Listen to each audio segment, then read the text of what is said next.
Hi, welcome to another video by Jimthecarguy. Today we're going to be working on a 2013, it's a Toyota, it's a Rav4. We're going to be replacing the front brake pads as well as the front brake rotors. I already completed this side. I'm going to go around to the other side. I'm going to take you along and I'm going to show you exactly how to do it step by step. Alright, let me get up there. I'm going to show you exactly what to do step by step, and I'll show you what this one looks like as fast. Alright, let me grab some tools. We're going to use this probably a 14 millimeter here. The other bolt in the back of the mounting bracket here is probably going to be a right there. The other bolt is actually right here, and there's another one right down underneath here also. We'll take that out, and we're going to relocate the caliper off to the side, and we'll remove the mounting bracket, and we're going to pull that rotor off. Now, the way you can get that rotor off is, one, you can get in there and you can beat the daylights out of it with a hammer to get it off. Or an easier way to do it is just to take a bolt like this and you screw it right in here, and you can take that rotor right off. But let's get started, and I'll show you when we get to that point exactly how to do it. Okay. First thing we're going to do is we're going to remove these two bolts on the bottom that we talked about here. Remember, counterclockwise to take them off, clockwise to put them on. Once you break them loose, you can usually just take them out by hand. They're really not that tight.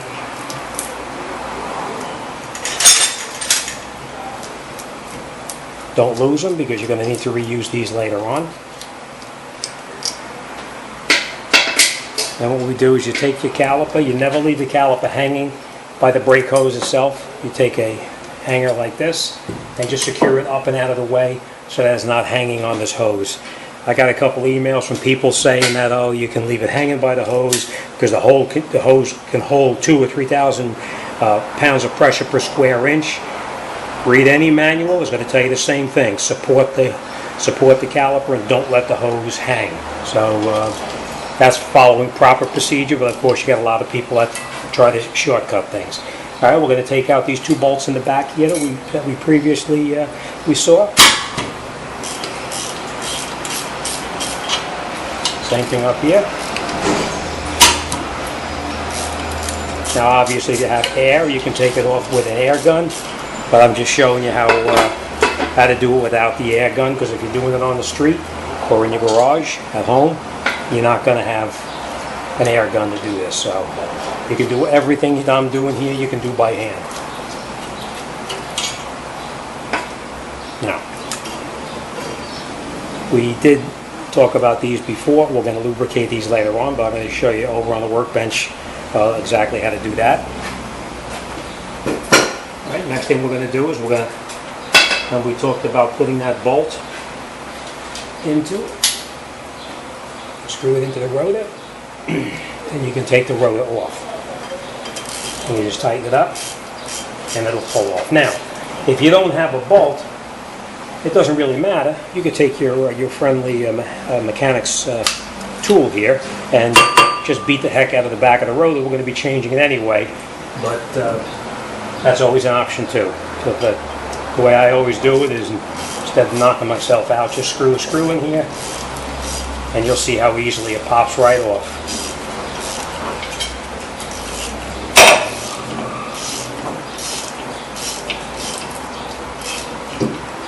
Okay, right off.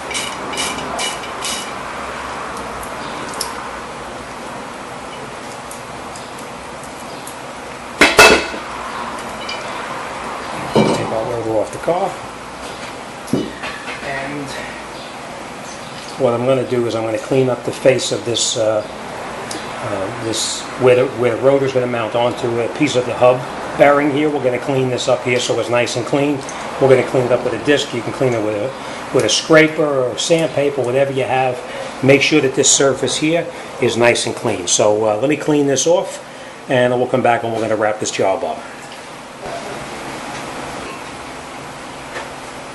Okay, now that we cleaned up the face on here, we can put the rotor back on, and it just slides right back on. Now, if you want, what I always do is screw a lug nut onto it just to hold the rotor in place, because as you can see, it moves around quite a bit. just screw a lug nut on that'll hold it in position for you while you do the rest of the work to put the mounting bracket back on.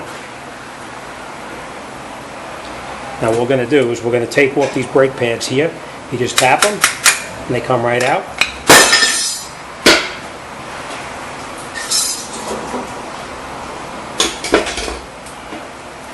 Same thing here, you just tap it and they come right out. Now, we're just going to put these off to the side for now, and then we're going to change these, the hardware kit right here. We're going to replace these with new ones, and the way you do that is you just take this and you pull them out like this.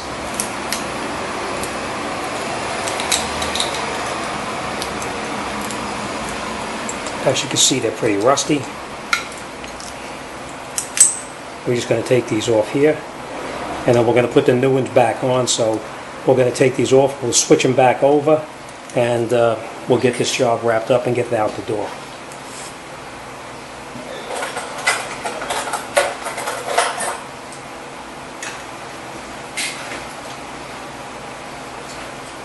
All right, the way you do it is just take your new clip, you put it back in here like this, and you push it in place. So I'm not going to bore you with this. I'm going to do that, and we'll come right back.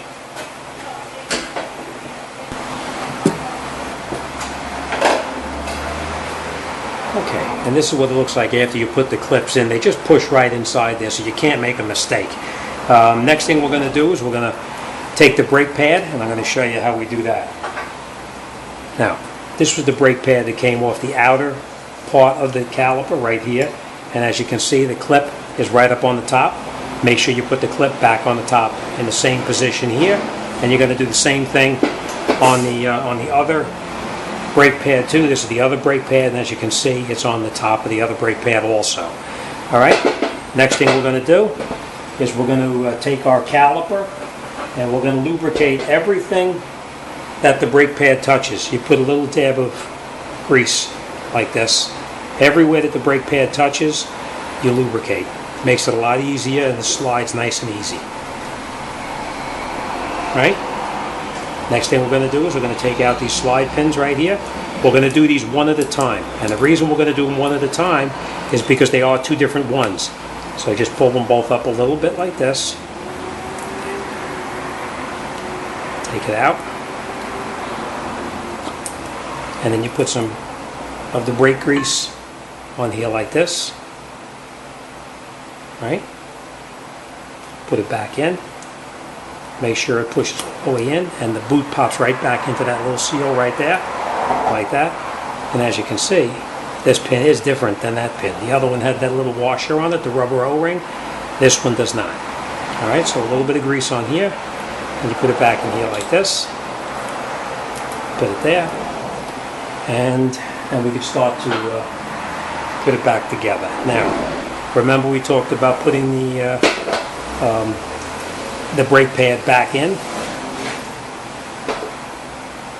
Now, this is going to go in just like this here. This clip is up on the top, so you have to put it in this way here sideways, and you push it in. Sometimes it's a little bit of a pain in the rear end to get it in.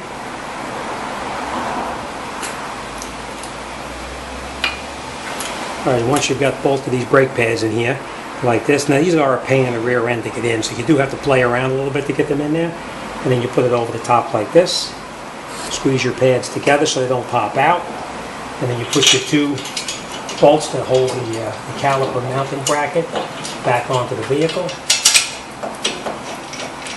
Screw them in as far as you can by hand.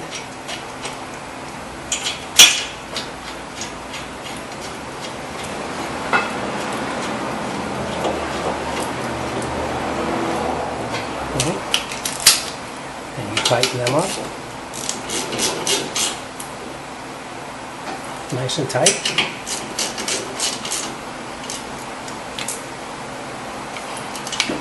Okay, that's nice and tight now. Now, remember when you put these two bolts in over here, put them back in, but don't tighten them up until you have both of them screwed down all the way. You're just going to catch them for now, and then you tighten them up after you have both of them in position. Next thing we're going to do is take our caliper, And we'll slide our caliper back over the brake pads. Now, as you can see, it's not going over the top of the brake pads. And the reason it's not going over is because the piston didn't push in all the way. So let me grab the tool, and I'm going to show you how to push that piston all the way back in.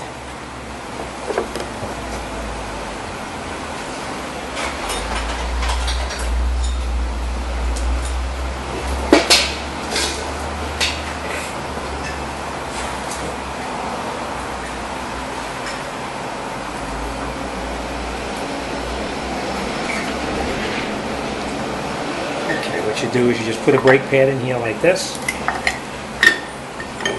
and you take a tool like this. They have many different tools out there, and this will push the piston all the way back in.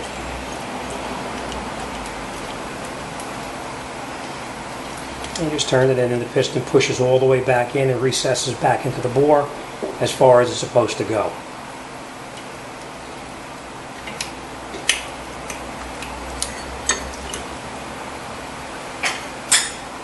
And we can take our caliper, put our caliper back on like this, push your slide pins back in to accommodate the rotor, the caliper.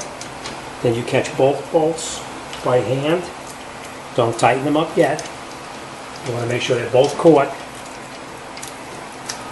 And you screw them in as far as you can by hand. And you grab your 14mm ratchet, and you tighten the bolts all the way tight. Now I want to mention, if you're tightening this up and it doesn't tighten, it just spins, you can grab like a probably an 18mm or a 19mm wrench, and you hold this portion of the slider so it doesn't move. Alright, so that's it. So let me just take you in there. I'll show you everything step by step to make sure you did it correctly. Alright, we have our rotor is on. We cleaned up the mounting area where the rotor is going to mount to. We put our mounting bracket back on the car. We tightened up the bolts in the top as well as in the bottom right here. We installed new hardware kit. We lubricated everything where the brake pads go, and we put our clips back on top and bottom, and we tightened up our caliper mounting bolts. That's it. We're all set. All right, next thing we're going to do is go in the car. We're going to pump the brake pedal up a couple times to get the pedal nice and firm. Take it out for a drive, and we're going to get this job wrapped up and out the door. All right, thanks for watching. Like always, see you on the next one.